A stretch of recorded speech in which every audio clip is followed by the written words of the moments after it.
All right, we're back. We're still on page 7 of notes 9, and we are trying to write series for things that it's not immediately obvious that we can do that for. And what we're doing is we're following one of these two paths. So we start with a function that we want the series for, but we don't know the series, right?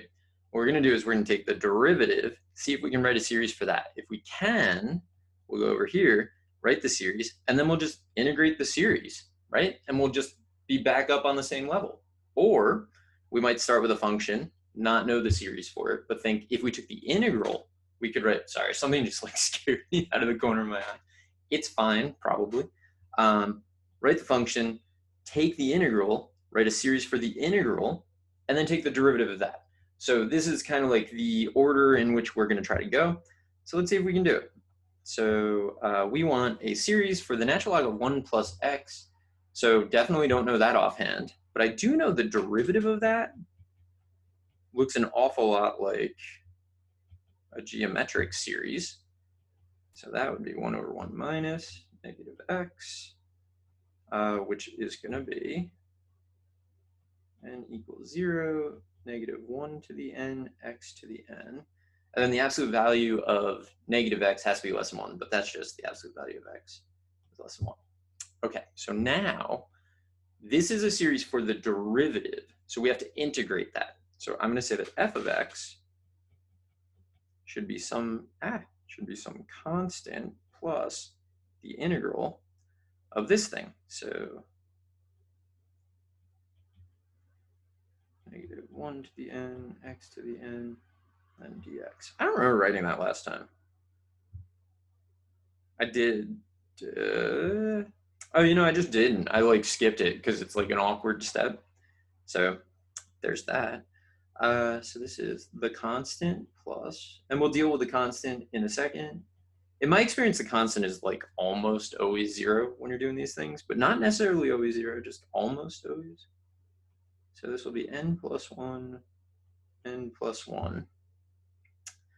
How do we deal with the constant? Well, here, I know that f of 0, you pretty much always want to try f of the center of your series because that zeroes out everything. So f of 0 is the natural log of 1, and the natural log of 1 is 0. So c is going to be 0.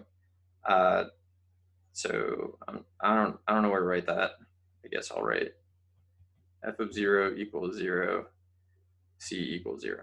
Okay, so now we have f of x is the sum from 0 to infinity, negative 1 to the n, x to the n plus 1 over n plus. I can tell you what scared me before, by the way.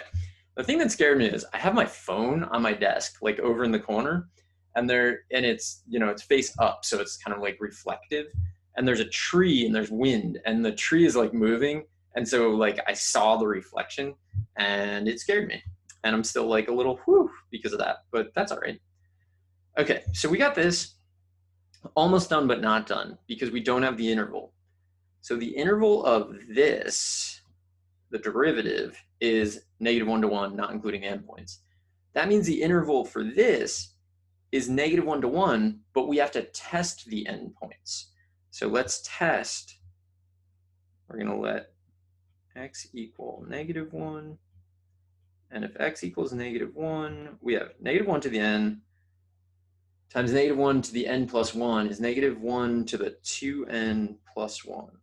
So 2n plus 1 should jump out at you because 2n plus 1 is always odd, which means that we are dealing with not an alternating series. So this diverges by limit comparison, I guess. If you have to compare it, you could just say it's basically the harmonic series to 1 over n.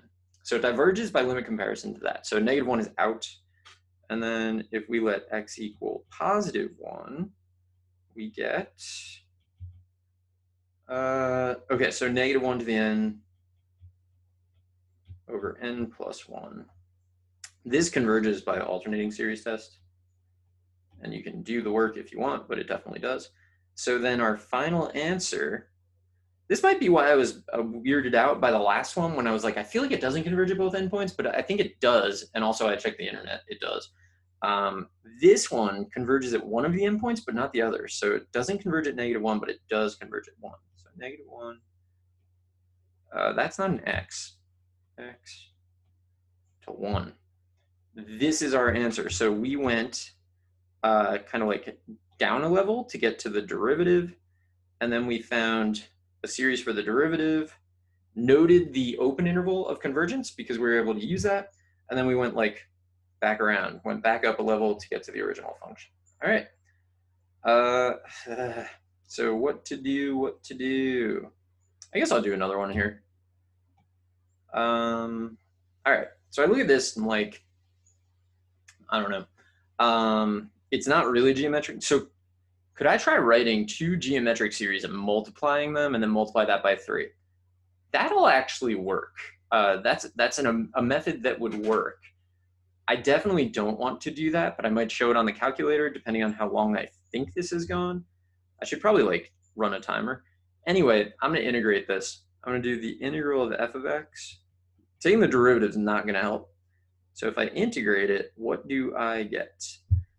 Plus 1 times the reciprocal, so I get -3 over x minus 1, which is good because that's also, and then there's like a plus c.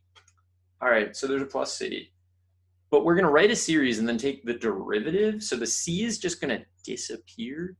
So like, should I, I'll write it. I can hear everybody whining already. There you go, everybody happy? We're just gonna take the derivative, it's just gonna be gone, but whatever. So this, I'm gonna make 3 over 1 minus x plus c. So this is the sum n equals 0, 3, and then x to the n. So it's like purely geometric there. Okay, this is for the integral, right? So this is the absolute value of x has to be less than 1 because it's geometric.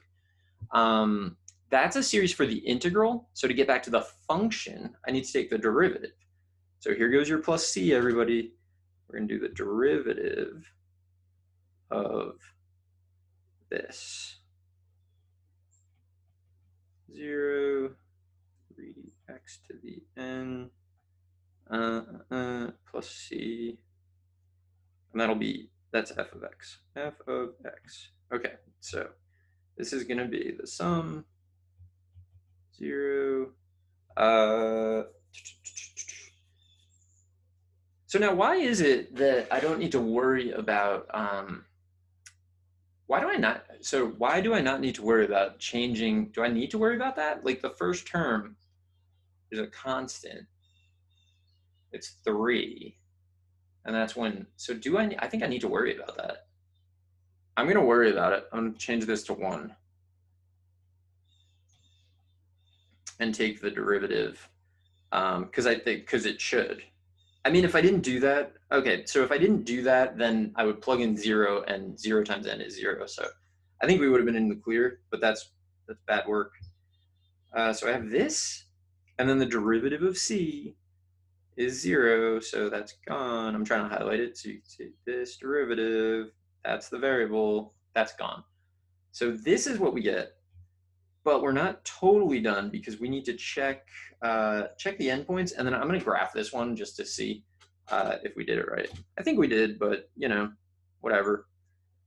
So if we let x equal -1, we get, these are going to diverge no matter what. Nope, you're starting at 1 now. 3n and then -1 to the n minus 1. The n term test, this diverges. And then if x equals 1, it's also going to diverge by the nth term test again.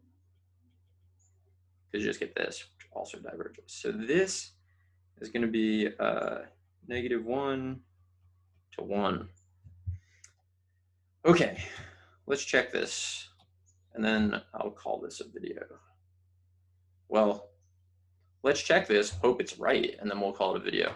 So that 3 was just like hanging out there? I don't know. Confidence is shaken.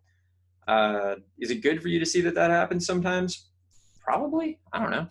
Taylor 3 quantity x minus 1 squared comma x. I don't know. Let's go 10. We'll get 10. I don't know. 10 is too many. Let's just go like 5. If it's right for the 5, it's probably right for all of them. Let's put in our summation. N equals 1 1 to 5. And we have 3n times x to the n minus 1. So we get this. And they are, well, I didn't go high enough. I would go 6, I guess. Because I wanted, like, this is stupid. I just want to, like, I wanted to say yes. Like, tell me this is true. Oh, it doesn't tell me it's true. What? 3, 6x, 9x squared, 12. 18, 15, 12. What? Those are definitely equal. Are they not? Oh, this goes to the 5th. That goes to the 1. Does this equal this? I don't know if I put the same thing. They're definitely equal. I don't know why I didn't say true there. That was weird. All right. Anyway, I believe that we got it. So I'm going to go back to the notes, and then I guess this is at least 3 videos for this page, which is crazy. But, you know, you do what you got to do. All right. So I'll be back in the next video, and we're going to take on the next 2 problems, and I will see you there.